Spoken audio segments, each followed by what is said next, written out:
हम देखने जा रहे हैं हेलो एल्केन की एसएन रिएक्शन। लास्ट लेक्चर में हमने हेलो एल्केन की दूसरी रिएक्शंस देखी थी, उसी में हम केंद्र अनुरागी प्रक्रियाएं हेलो एल्केन की देखने जा रहे हैं। तो सबसे पहले केंद्र अनुरागी प्रक्रिया किसे कहते हैं वो समझना जरूरी है। वे प्रक्रिया जो इलेक्ट्रॉन समृद्ध स्पीशीज होते हैं उन्हें कहते हैं केंद्र अनुरागी प्रक्रिया। वे तटस्थ अणु अथवा ऋणायन होते हैं, जैसे कि यहाँ पर मैंने लिखे हुए हैं NH3, RNH2, R2NH, R3N यानी एमाइन के तीनों प्रकार, OH-, I-, CN, O double bond O, NO, nitrite O, NO2, nitro, RC double O-, H- hydride और R- आल्काइड। ये सभी केंद्र अनुरागी प्रक्रियक हैं। अभी केंद्र अनुरागी प्रक्रियक में ही आपको यहाँ पर दो दिख रहे होंगे, एक तो CN और एक नाइट्रो। ये उभयदंती केंद्र अनुरागी प्रक्रियक हैं। उभयदंती केंद्र अनुरागी प्रक्रियक क्या होते हैं? तो उभयदंती केंद्र अनुरागी प्रक्रियक अर्थात जो केंद्र अनुरागी दो केंद्र अनुरागी केंद्र रखते हैं, जो केंद्र अनुरागी दो केंद्र अनुरागी केंद्र रखते हैं उसे उभयदंती केंद्र अनुरागी प्रक्रिया कहते हैं, जैसे कि साइनाइड और नाइट्राइड समूह। जैसे कि साइनाइड की हम बात करते हैं अगर, तो साइनाइड में समूह की संरचना दो प्रकार से विभाजित हुई है। साइनाइड समूह दो भिन्न भिन्न प्रकार के केंद्र अनुरागी प्रक्रियक के रूप में व्यवहार करता है। उसके एक में कार्बन केंद्र अनुरागी के रूप में व्यवहार करता है, जिसे हम C≡N केंद्र अनुरागी आयन एल्किल साइनाइड उत्पाद प्राप्त कर सकते हैं, जबकि दूसरी संरचना में नाइट्रोजन केंद्र अनुरागी जैसा व्यवहार करता है, जिससे हम एल्किल आइसोसाइनाइड उत्पाद प्राप्त कर सकते हैं।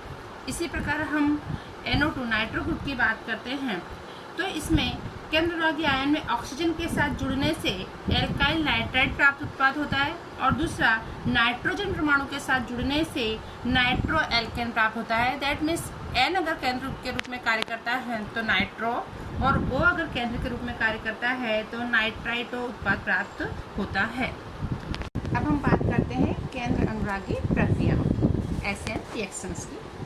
तो एसएन रिएक्शन में केंद्र अनुरागी प्रक्रिया में प्रक्रियार्थी haloalkane, this is the haloalkane के साथ प्रक्रिया करता है। ये आपका केंद्र अनुरागी प्रक्रियक है और ये हेलो अल्केन के साथ प्रक्रिया करता है, जिसमें हेलोजन परमाणु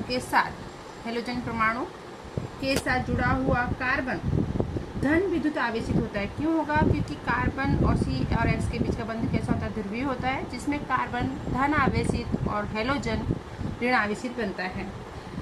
अब हेलो एल्केन की केंद्र अनुरागी विस्थापन प्रक्रिया है, ये हेलो एल्केन की केंद्र अनुरागी विस्थापन प्रक्रिया होती है। तब हेलोजन परमाणु हेलाइड आयन के रूप में दूर होता है। ये आपका हेलोजन परमाणु जो है यहाँ से हेलाइड आयन के रूप में दूर होता है, जिसे हम अवशिष्ट समूह के रूप में जानते हैं। आप देख रहे हैं यहाँ ये केंद्र अनुरागी प्रक्रिया, ये आपका हेलो अल्केन में से हेलोजन परमाणु दूर होगा और न्यूक्लियोफाइल इस पर अटैक करता है और ये आपको प्रोडक्ट प्राप्त होती है।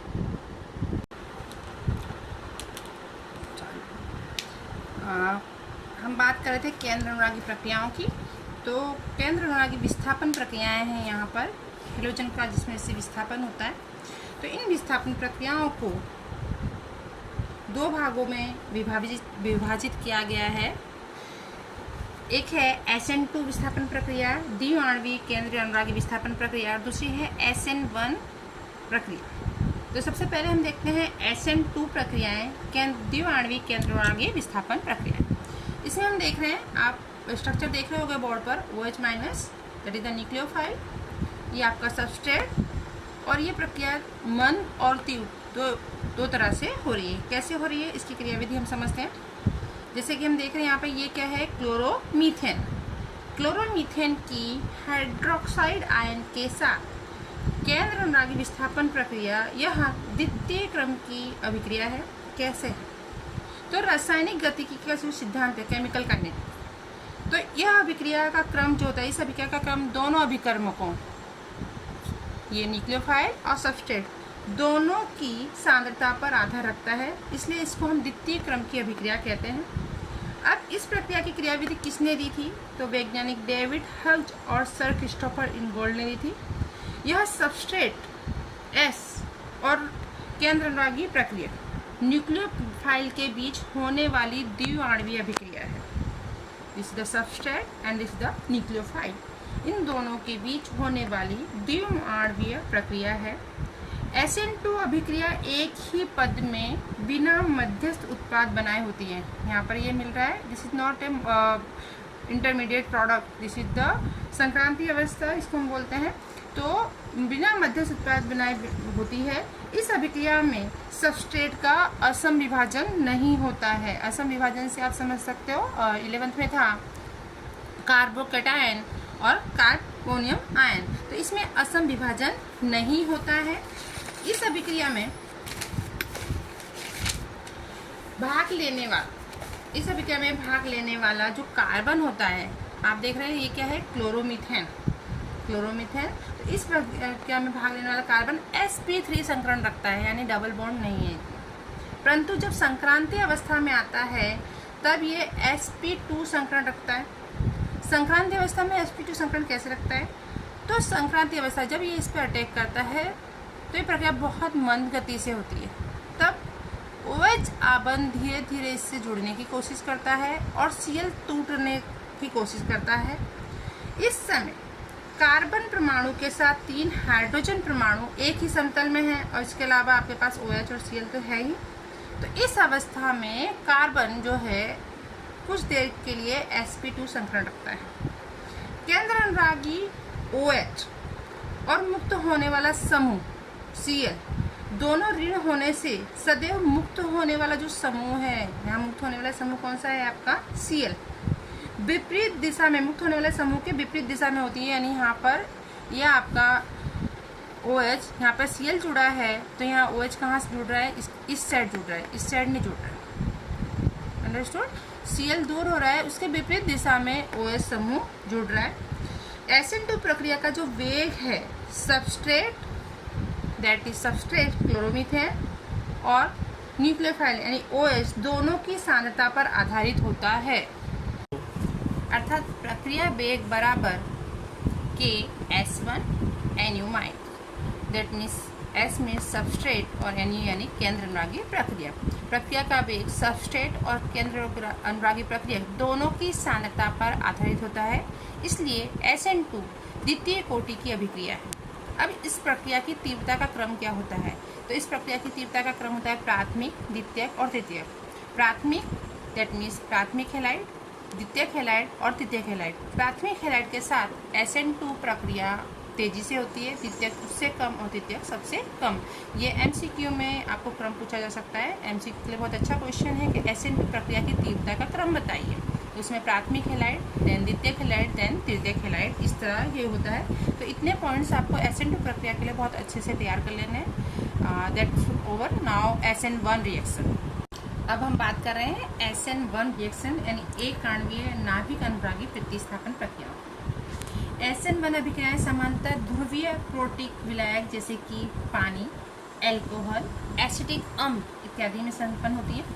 तृतीयक ब्यूटिल ब्रोमाइड, यहाँ मैंने लिखा हुआ है 2-bromo-2-methyl प्रोपेन की हाइड्रोक्साइड आयन के साथ प्रक्रिया करने पर ये देता है आपको तृतीयक butyl alcohol, that means 2-methyl propane 2 all हमने उदाहरण लिया हुआ है।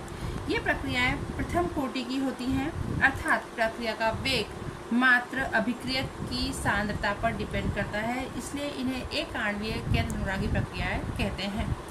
ये प्रक्रिया 2 चरणों में संपन्न होती है।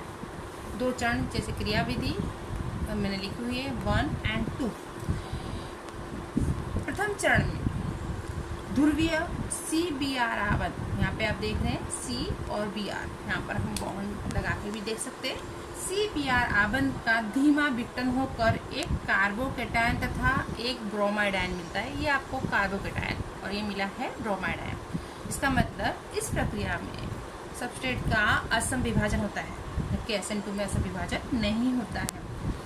यहाँ पर आपको ये कार्बोकैटायन मिला। इस कार्बोकैटायन की न्यूक्लियोफाइल यानी OH माइनस हाइड्रोक्साइड आयन के साथ प्रक्रिया होती है और प्रतिस्थापन अभिक्रिया पूर्ण होती है और आपको अंतिम उत्पाद मिलता है। यहाँ चरण 1 सबसे धीमा और प्रतिवर्ती है, जिसमें CBr आबंध का विघटन होता है, इसलिए जिसके लिए ऊर्जा प्रोटिक विलायक के प्रोटॉन द्वारा हैलाइड आयन के विलायक योजन से प्राप्त होती है। अभिक्रिया की जो दर होती है, अभिक्रिया की तीव्रता होती है, वो किस पे डिपेंड करती है? धीमे चरण पे। अतः अभिक्रिया का वेग केवल एल्किल हैलाइड की सांद्रता पर निर्भर करता है, ना कि हाइड्रोक्साइड आयन की सांद्रता। इसके अतिरिक्त कार्बोकेटायन का स्थायित्व जितना अधिक होता है, एल्काइल हैलाइड का से इसका विघटन भी उतनी सरलता से हो जाता है। अभिक्रिया का वेग उतना ही अधिक होता है। अब हम इसके क्रम की बात करेंगे। SN1 की तीव्रता किस पर आधारित होती है? तीव्रता का क्रम क्या होता है? अब SN1 अभिक्रिया की तीव्रता का क्रम SN2 से बिल्कुल उल्टा होता है, अर्थात इसकी तीव्रता तृतीयक के साथ सबसे अधिक, देन द्वितीयक, देन प्राथमिक हैलाइड के साथ होती है। यानी SN1 और SN2 दोनों बिल्कुल विरुद्ध तीव्रता का क्रम रखते हैं। इसी के साथ हैलाइड RX की क्रियाशीलता का क्रम दोनों प्रक्रियाओं के लिए क्या होता है वो देख लेंगे। तो RI के साथ सबसे ज़्यादा, देन RB, RCl और RF, इस प्रकार इनका तीव्रता का क्रम होता है। इसमें एक क्वेश्चन बेटा और आपको तैयार करना है, SN1 और SN2 अभिक्रियाओं के बीच अंतर। आई होप जितने हमने प्रक्रिया देखी हैं दोनों, अगर आप ध्यान से देखेंगे तो सारे पॉइंट्स आपको उनमें मिल जाएंगे। SN1 क्या है, SN2 क्या है, इस चीज़ को यानी आपको ये क्वेश्चन एक कर ही लेना है कि SN1 और SN2 प्रक्रियाओं के बीच अंतर दीजिए। तो आप देख सकते हैं, एक में असम विभाजन होता है, नहीं होता है, तीव्रता का क्रम रख लेंगे। दोनों की सांद्रता पर डिपेंड करता है, एक प्रथम कोटि की अभिक्रिया है, दूसरी द्वितीय कोटि की। 4 मुद्दे तो आपको इजीली आसानी से मिल जाते हैं। तो ये थी हमारी SN रिएक्शन, आप इसे अच्छे से तैयार कर लें।